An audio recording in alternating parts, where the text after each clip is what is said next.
Take a moment to peek into the lives of inspirational people living the true definition of happiness with author, presenter, personal stylist and coach Moana Robinson, who chats to people who have overcome challenges to live their best life. Moana is a passion and purpose coach and a personal stylist who empowers others to discover their best life and style, regardless of age. I am taking a moment today with Chantal Girardi, who has got a business called Online Business Marketing. Online Business Marketing. Yeah, I always say OBM, but you've got online business marketing and also you've got a podcast called Meaningful Marketing. Haven't you? Yeah. So Online Business Marketing is my consultancy business. OBM Hub is the marketing software company. And then we've got the Meaningful Marketing podcast. Yep, fantastic. What I would like to ask you today is, I know that you've overcome a few challenges or quite a few challenges to get to where you are doing extremely well today. I'm actually one of your clients. I love using the OBM platform, the online business marketing platform. And I just wondered if you can share with us a little bit of your story, your background, and the main challenge that you have overcome and how you overcame that challenge. Yeah, sure. And there's been quite a few, I think like all of us, right? They're all great, fantastic learnings. And I'm so happy to share it with everyone because I know that it'll be truly inspirational, just knowing that you can get to the other side. If there is another side, because I don't feel like there is, I feel like it just keeps going it's kind of like a dung beater with a ball. It just keeps rolling and growing. Yep, it's life.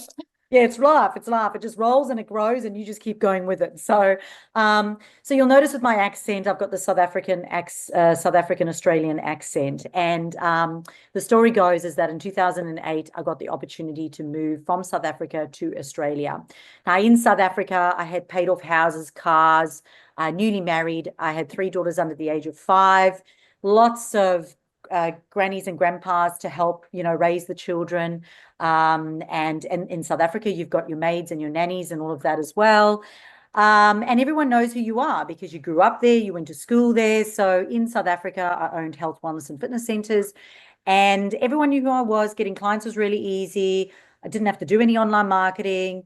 And really life was fantastic. Then we get this opportunity to come to Australia. And of course, you're not going to say no because Australia is just amazing. I love it and I call it home now. Yeah. And when we moved to the Gold Coast, it was a case of 3 daughters under the age of 5, no support financially, emotionally, or family support at all. And then my old role as a wife and mother was to stay at home and look after the children. My husband at the time was here on a working visa, so it was 5 of us living off one salary, paying our way into the country, no Centrelink, and no support. In the first 4 years, he was then made redundant and twice. So what that meant is that now he wasn't working, we're still paying our way into the country, still no support. What do you do?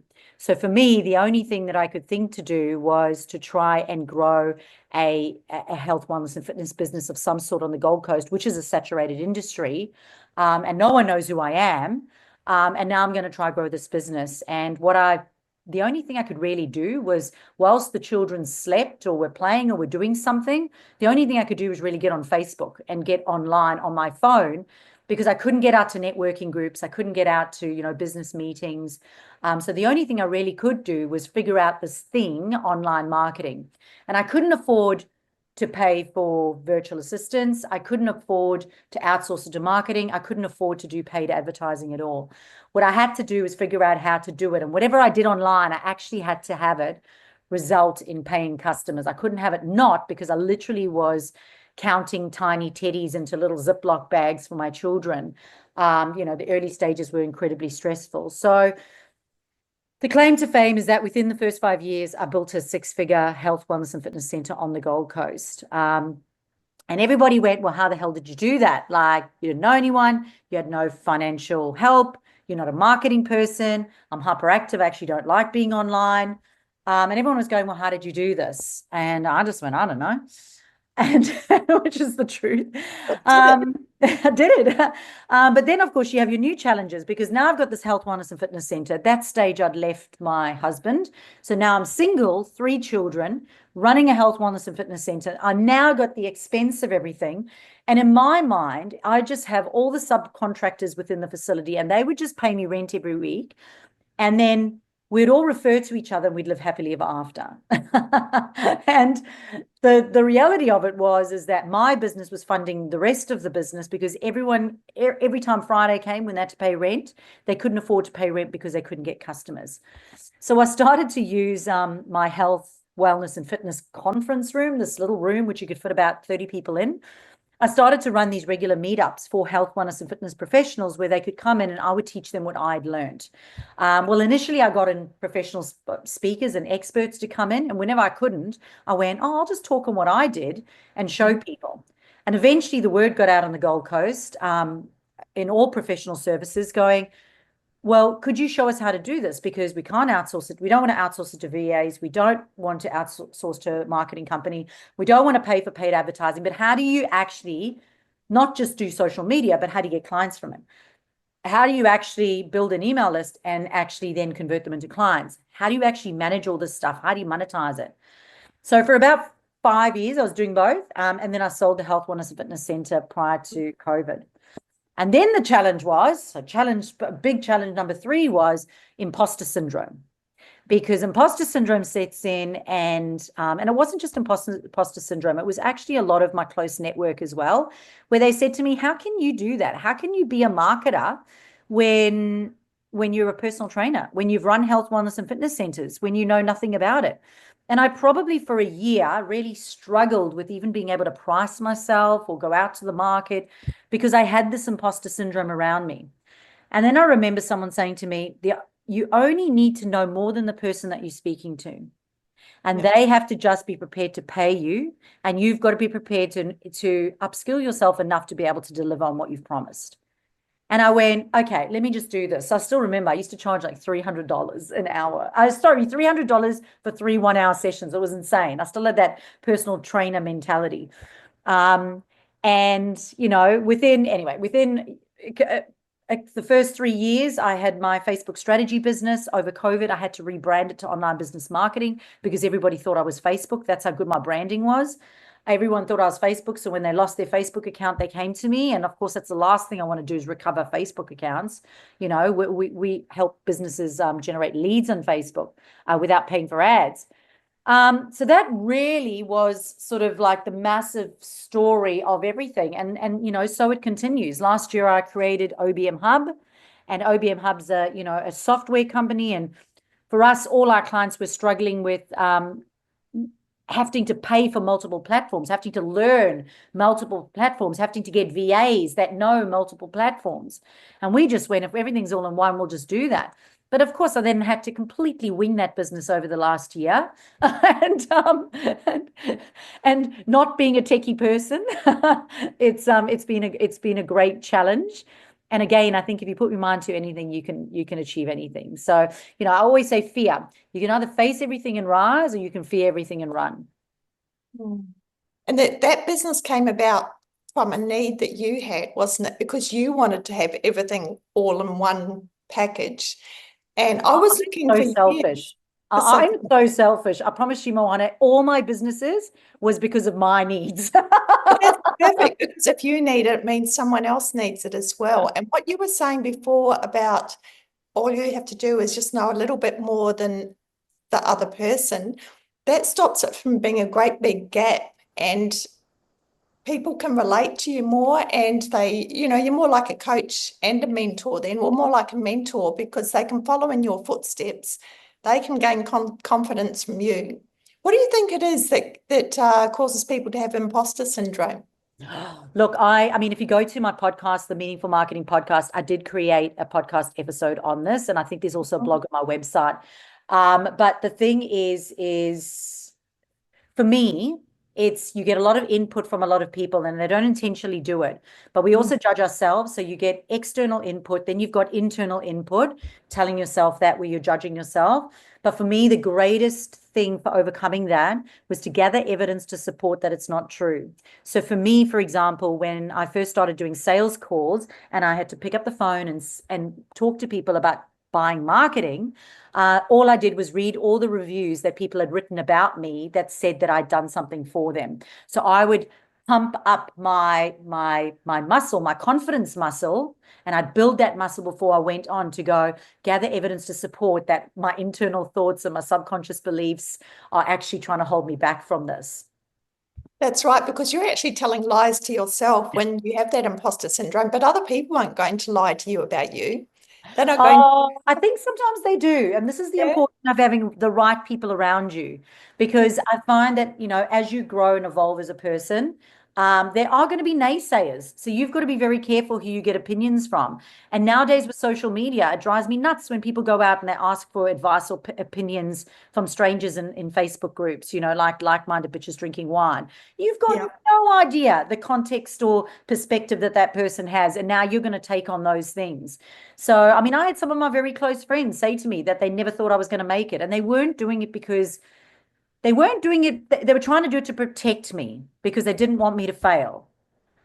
Lucky the more you kind of push me, the harder I kind of, Yeah. I kind of drive myself. So Yeah. it is important that if you do ask for opinions, that you have your own perspective on things as well and take that opinion, but you've got to look at it objectively and you've got to find evidence to support that it's true or false. Yeah, and the best way to get that evidence, I find too, is by having that discussion or that conversation with a client, and they tell you without even you having to ask the exact thing that you taught them that has helped them. And sometimes it's quite surprising. It might be something that doesn't even have anything to do with what they paid you for. Yeah, so that's what I find, that if a client, when they repeat back to me what they've learned and the benefit it's given them, that's huge, a huge amount of evidence for you. Yeah, 100%. And I actually used to have a notebook next to myself, and I used to, every time a client said something nice about me, I used to write it down. And I had to do that because I had to build that confidence muscle in the early stages. So, where there's a will, there's a way. Yeah, fantastic. Thank you so much for sharing that. Have you got any advice for anyone who has been going through what you went through? Any advice that you would give them to get over those challenges? Yeah, I think it's really, really important that you do watch the environment that you are in. So if you look at the environment, firstly, your self-environment.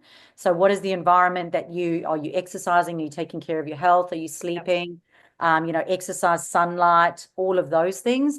And then your internal sort of environment of your subconscious beliefs, really important to look at it. I've had to work on my money mindset multiple times and still continue to work on it throughout my business journey, and then start branching out to your external support and go, who are the people you want to hang around with? In the fitness industry, I used to say, if you want to be like a size 8, I'd have these women coming in going, I really want to be a size 8. And I go, well, you can't hang around people who go to McDonald's every weekend and people that, go and drink cocktails every Friday night, because that's not going to work.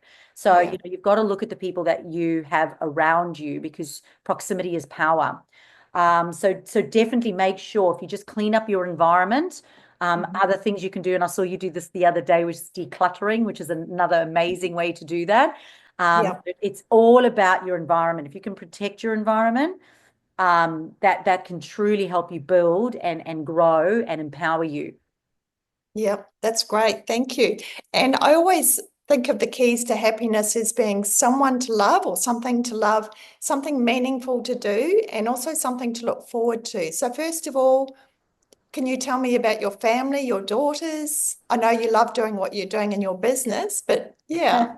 Yeah, so I mean, my twins have just turned 20 and my youngest has turned 17. So they're all on the road on the Gold Coast driving. So be careful. And but they will tell you that I probably love my dogs more than them. So it's the consensus. My oldest twin, she's just gotten engaged, which is awesome. So we're looking forward to a wedding this year. And my youngest daughter, she is she's doing grade 12, and she's also studying her cert in social sciences and childcare. And my middle child, my youngest twin, she is at Bond Uni doing health sciences. Oh, that's wonderful. That's wonderful. Well, you have got something to look forward to as well, a wedding coming, Yeah. as well as anything else in your business that you're looking forward to. This year's really exciting because when you, like I said, fear is face everything and rise, or fear everything and run. And with OBM Hub last year, we ran at a significant loss because of you're learning, you're growing. And there were a lot of learnings in it. And then I just made the decision to completely invest in a whole bunch of additional money and resources and everything else. And I'm so excited that with OBM Hub now we actually have a fully managed social media and email marketing managed package for people, which we are now marketing, as well as now offering to our clients, such as yourself, being able to offer you now live ticketed support, help centers, video tutorials. We either said either we cut this or we go, and it was like, oh. And I believe in it so much. When you believe in something so much, that has to be your defining thing. So you've got to go, you've got to dig your heels in for that. And then the second thing is because, literally two businesses, online business marketing. We're just so happy with the results that we got last year, that we really are focusing on our business owners with their virtual assistants. And that is, we are empowering virtual assistants to manage the marketing. So I work with the business owners on the marketing strategy, then teach the virtual assistants on how to actually implement that strategy, and then help them manage that, because time is so important.